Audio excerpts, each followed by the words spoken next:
bakin kura. Kai aye ga Musa mai kiɗa ya dawo, kuma ku ce da na Gwanja mai kiɗin yan mata.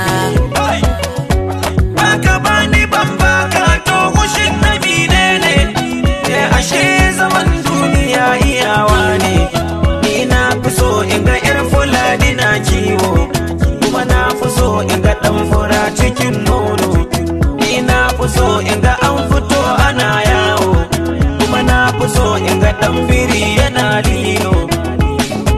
Kai Allah wadan ka so mutum bai san ka, ashe shi dama rashin sani ciwo ne. Wani babin ma na ta an faɗi mugu ne, ya kanka da mutanen gida ya ka da mazaje. Yara yara yara ku fito yan yara, ku fito yan yara ku kalli wasan manya. Dare ai dare mun fito muna hutawa, da dai ta ji da balbela take komawa. Anan je mage zai fito yake walawa. Wayo ni duniya tana ban tsoro, wayo daɗi duniya zama da masoyi.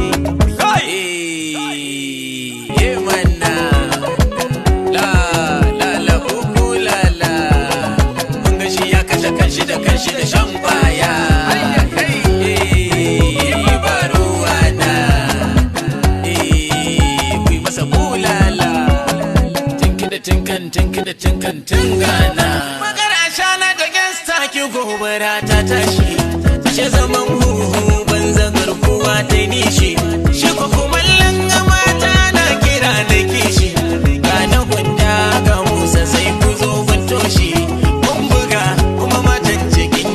Sun tashi a yi rawa yau don gobe ba ƙara'in bashi, ba ni tabi mata a mai da yaƙi baya.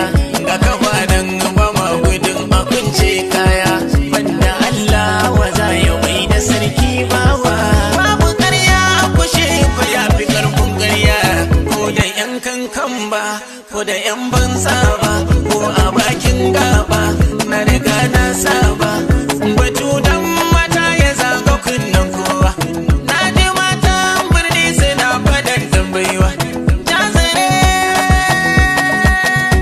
ni duniya labari,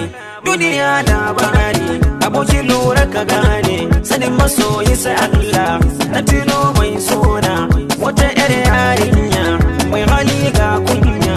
Duniya labari, aboki lura ka gane, ai kudi da sarauta duniya aka samu, aka bar su, to ku tashi mu jajje wani gari mu yi wa